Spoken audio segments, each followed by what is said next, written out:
Easy ज्ञान के सभी दर्शकों का हमारी आज की इस वीडियो में हार्दिक स्वागत है। वार्षिक परीक्षाएं नज़दीक आ गई है और सभी विद्यार्थी अपनी अपनी कक्षा अनुसार विषय अनुसार खूब तैयारियां कर रहे होंगे। आज की इस वीडियो में हम आपके बेहतर अंक परीक्षा में किस प्रकार से आ सकते हैं, उसके लिए संस्कृत विषय से संबंधित कक्षा 8वीं का आदर्श प्रश्न पत्र का प्रारूप लेकर आए हैं। क्योंकि जब भी हम किसी विषय की तैयारी करते हैं तो हमें यह मालूम होना अति आवश्यक है कि हमें क्या क्या पढ़ना है और कहाँ से और किस टॉपिक से कितने मार्क्स के प्रश्न आएंगे। क्योंकि यदि हम स्ट्रेटजी के साथ पढ़ेंगे तो हम परीक्षा में बेहतर परिणाम ला सकते हैं। तो इसी के साथ हम आज की इस वीडियो में 8वीं कक्षा के आदर्श प्रश्न पत्र का संस्कृत विषय का प्रारूप लाए हैं। और पहले हम जानेंगे कि आपके पूरे जो पाठ्यक्रम है आपका, उस पाठ्यक्रम से कहाँ से किस किस टॉपिक से आपको कितने कितने मार्क्स के प्रश्न आएंगे और आपने उनकी तैयारी किस तरह से करनी है। तो चलिए आपको ले चलते हैं सीधे स्क्रीन पर और प्रश्न पत्र किस तरह से आपको आएगा यह समझते हैं।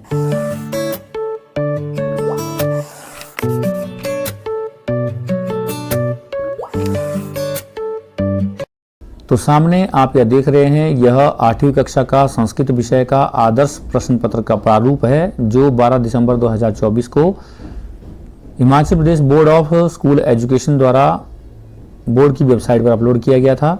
उसे आप देख सकते हैं। यहाँ पे 3 घंटे का समय दिया गया है और आपको पूर्णांक जो रहेंगे वो 100 नंबर रखे रहेंगे। इसमें आपको जो पहला खंड रहेगा, इसमें आपको बहुविकल्पात्मक प्रश्न पूछे जाएंगे और ये सभी प्रश्न 1-1 नंबर के होंगे और कुल अंक आपके इनके 20 होंगे। तो इसमें पूछा क्या क्या जाएगा, चलिए इसे देख लेते हैं। तो यहाँ पे प्रश्न नंबर 1 में आप देख पा रहे हैं, यहाँ पे क्या दिया गया है, बहुविकल्पात्मक प्रश्न जो आपका खंड क है।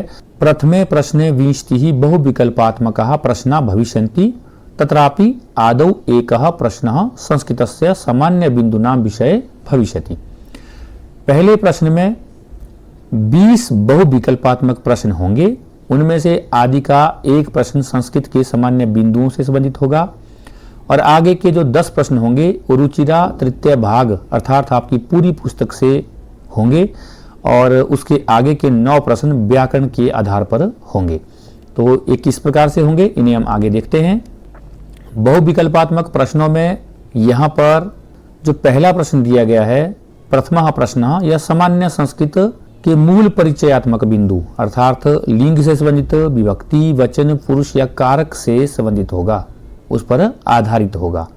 दूसरे से लेकर के 11वीं तक संस्कृत का जो आपकी पाठ्य पुस्तक है रुचिरा तृतीय भाग, उस पाठ्य पुस्तक से संबंधित ये 10 प्रश्न होंगे जैसे कि ऊपर हमने यहाँ पे पढ़ा है। तो दूसरा जो प्रश्न होगा वो पाठस्य नाम इति विषय से अधिकृत्य भविष्यति। किसी भी पाठ का नाम पूछा जा सकता है आपसे। वो पहले पाठ से लेकर के 15वें पाठ तक जो भी पाठ आपका होगा, कोई भी एक पाठ का नाम या उसका जैसे 5वें पाठ का क्या नाम है, 6ठे पाठ का नाम क्या है, ऐसा पूछा जाएगा। उसके बाद त्रयः प्रश्नः प्रथम पाठतः पंचम पाठ पर्यंतम प्रदत्त अभ्यासेभ्य भविष्यन्ति। उसके बाद जो 3 प्रश्न होंगे वो होंगे पहले पाठ से लेकर 5वें पाठ तक जो अभ्यास दिया गया है उसमें से, और आगे के 3 जो प्रश्न होंगे वो 6ठे पाठ से लेकर के 10 पाठ तक दिए गए अभ्यास से होंगे और आगे के 3 प्रश्न 11वें पाठ से लेकर के 14वें पाठ तक अभ्यास में जो प्रश्न उत्तर दिए हैं उनमें से होंगे। तो ये कुल मिलाकर के 3, 3, 6, 3, 9, 2, 11 प्रश्न आपके हो जाएंगे। इसके बाद जो 12 से 20 तक जो प्रश्न होंगे ये सारे के सारे व्याकरण भाग से संबंधित होंगे। उनमें आपको शब्दों के बारे में पूछा जाएगा, धातुओं के बारे में पूछा जाएगा, संधि और संधि विच्छेद के बारे में, संख्यात्मक अंकों के बारे में, प्रकृति प्रत्ययों के बारे में, शब्द रूप परिचय के बारे में, धातु रूप परिचय के बारे में, लकार परिवर्तन, उपसर्ग आदि के बारे में ये प्रश्न होंगे। तो इस तरह से आपके ये बहुविकल्पात्मक जो 20 नंबर के प्रश्न आएंगे जो 1-1 नंबर के होंगे। चलिए अब खंड ख देख लेते हैं। खंड ख जो है यह पाठ्य पुस्तक आधारित इसमें प्रश्न होंगे। इसमें आपको बोला गया है कि यह 40 अंक के होंगे और प्रश्न नंबर 2 रहेगा जिसमें बोला गया है कि संस्कृत पाठ्य पुस्तक के निर्धारित संपूर्ण पाठ्य सामग्रीतः 40 से 50 शब्द परिमितम एकम पठित गद्यांशम अधिकृत्य संस्कृत भाषायाम चत्वारः सामान्य सरल प्रश्न। बोला गया है कि संस्कृत की पाठ्य पुस्तक से जो पूरे आपके पाठ्यक्रम पर आधारित होगा यह प्रश्न, यहाँ आपको पठित गद्यांश दिया गया होगा। उस पठित गद्यांश के आधार पर आपसे 4 प्रश्न पूछे जाएंगे और उन 4 प्रश्नों के उत्तर आपने उस गद्यांश से ढूंढ करके छांट करके लिखने हैं। ये सारे 1-1 नंबर के प्रश्न होंगे। तीसरे प्रश्न में संस्कृत पाठ्यपुस्तक के निर्धारित संपूर्ण पाठ्यक्रम सामग्रीतः एकम पठित पद्यांशम अधिकृत्य संस्कृत भाषायाम चत्वारः सामान्य सरल प्रश्न। अर्थात यह भी पूरे पाठ्यक्रम से होगा जिसमें आपको एक पद्यांश दिया गया होगा और नीचे 4 प्रश्न दिए गए होंगे। उन प्रश्नों के उत्तर आपने इस पद्यांश से छांट करके लिखने हैं। तो यह भी सारे प्रश्न 1-1 नंबर के होंगे।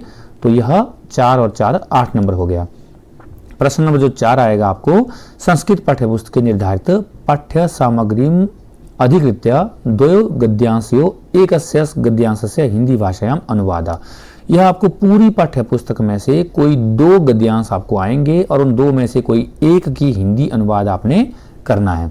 तो यह भी आपको 4 नंबर का दिया होगा जिसे आपने करना है और 1-1 नंबर के सारे प्रश्न रहेंगे। इसके बाद प्रश्न नंबर 5 जो है यह भी पूरी पाठ्यपुस्तक पर आधारित 3 पद्यांश आपको दिए होंगे और इन 3 पद्यांशों में आपको 2 पद्यांशों की हिंदी भाषा में अनुवाद करना है और ये 2 पद्यांश दोनों ही 4-4 नंबर के होंगे और कुल मिलाकर के आपके 8 नंबर इसके बन जाएंगे।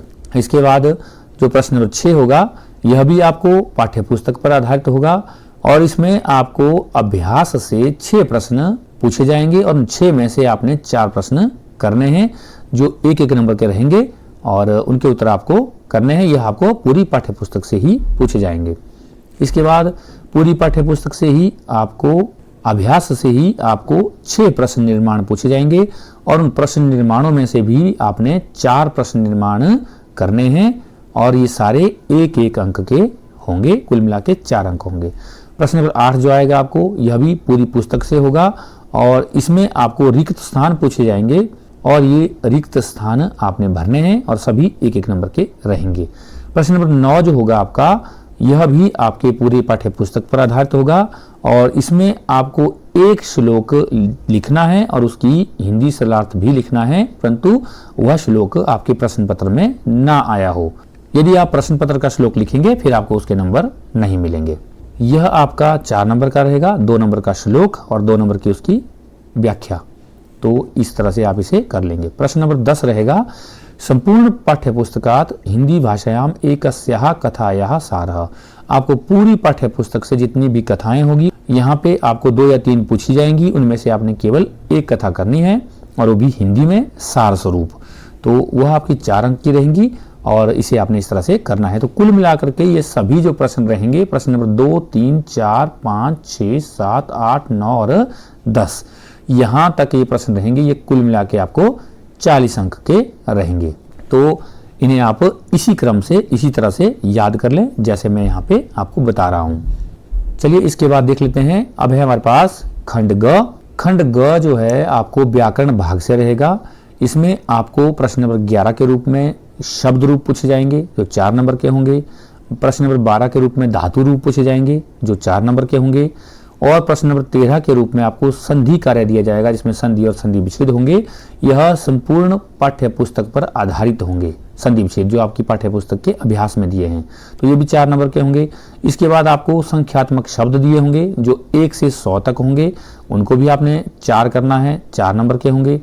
15वें प्रश्न के रूप में आपको प्रत्यय पूछे जाएंगे और ये भी पाठ्यपुस्तक पर आधारित ही होंगे जो आपको अभ्यास में दिए होंगे, वो भी 4 नंबर के ही होंगे।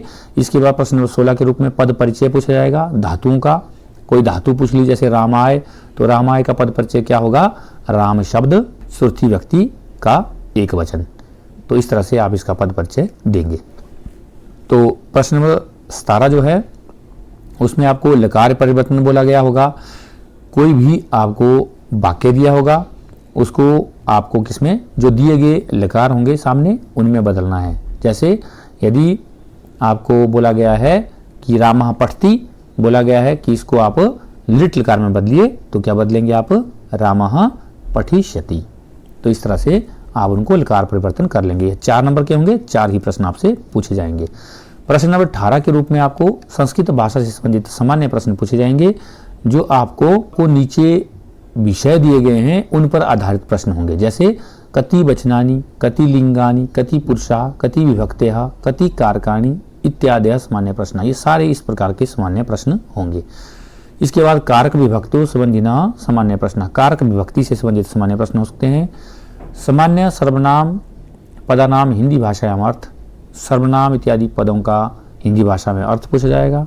उपसर्गा नाम धातु नाम च पृथक्करणम, उपसर्ग और धातुओं को अलग करना है। ऐसे द्वाविंशति जो 22 उपसर्ग हैं उनमें से कोई भी उपसर्ग आपसे पूछे जा सकते हैं। इसके बाद प्रश्न नंबर 19 रहेगा, संस्कृत पाठ्यपुस्तक के निर्धारित पाठ्य सामग्र्यः अभ्यासम अधिकृत्य चतुराणाम विषयाणाम मेलनम अभ्यासेषु एतादृशा अनेके विषया सन्ति तद्यथा। बोला गया है कि संस्कृत की पाठ्यपुस्तक से जैसे अभ्यास पर आधारित 4 विषयों का मिलान करना है, जिनके विषय इस प्रकार से रहेंगे। जैसे पर्याय पदानाम, पर्यायवाची पदों का मिलान करना है, समान अर्थक पदों का मिलान करना है, विलोम शब्द विपरीतार्थक पदों का मिलान करना है, विशेषण विशेष्यों का मिलान करना है, या फिर कोष्ठ का चित्वा पदानाम अर्थात कोष्ठक से चुन करके पदों का अर्थ लिखना है। शुद्ध कथना नाम समक्षम आम, अशुद्ध के सामने न लिखना है। कोष्ठकार शुद्धम विकल्पम विचित्य रिक्त स्थानानि पूरे, कोष्ठक से शुद्ध विकल्प को चुनकर रिक्त स्थान पूरे करने हैं। या फिर वाक्यभ्य अव्यय पद चयनम, वाक्यों से अव्यय पद का चयन करना है, भिन्न प्रकृति का चयन करना है, कर्तरी पद का चयन करना है, क्रिया पद का चयन करना है और उपसर्ग धातु को अलग करना है। श्लोकांशान योजित, श्लोकों के अंशों को जोड़ना है और श्लोकांशान मूर्ति ही च, और श्लोकों के अंशों को आपने मूर्त रूप देना है, पूरा रूप देना है। तत्सम पदानी, तत्सम पद आपने लिखने हैं। तो पाठ्य पुस्तक के अभ्यास से ही ये सभी के सभी प्रश्न होंगे। तो इस प्रकार से आपको 8वीं कक्षा का इस बार का प्रश्न पत्र आएगा, जो पिछली बार से बिल्कुल अलग है। पहले जो प्रश्न पत्र आपको आते थे उससे यह बिल्कुल अलग है, और पास होने के लिए और अच्छे अंक लेने के लिए यह बहुत ही अच्छा प्रश्न पत्र बोर्ड ने तैयार किया है, और जिसका प्रारूप मैं आपके लिए आपके अच्छे अंक प्राप्त करने के लिए आपके सामने लेकर आया हूं। उम्मीद है आप इसको इसी तरह से अच्छे से पढ़ेंगे और बेहतर अंक अर्जित करके परीक्षा में बेहतर परिणाम लाएंगे। और इसी शुभकामना के साथ इसी प्रकार की वीडियो को देखने के लिए आप हमारे चैनल इजी ज्ञान को लाइक से सब्सक्राइब जरूर करें, क्योंकि आपका एक लाइक, आपका एक शेयर हमें मोटिवेशन देता है इसी प्रकार के काम को करने के लिए, और आपकी सुविधा के लिए हम इसी प्रकार की इन्फॉर्मेटिव वीडियो लाते रहते हैं। तो मिलते हैं इसी प्रकार की किसी दूसरी वीडियो में, तब तक के लिए नमस्कार। आपका दिन शुभ हो, मंगल हो।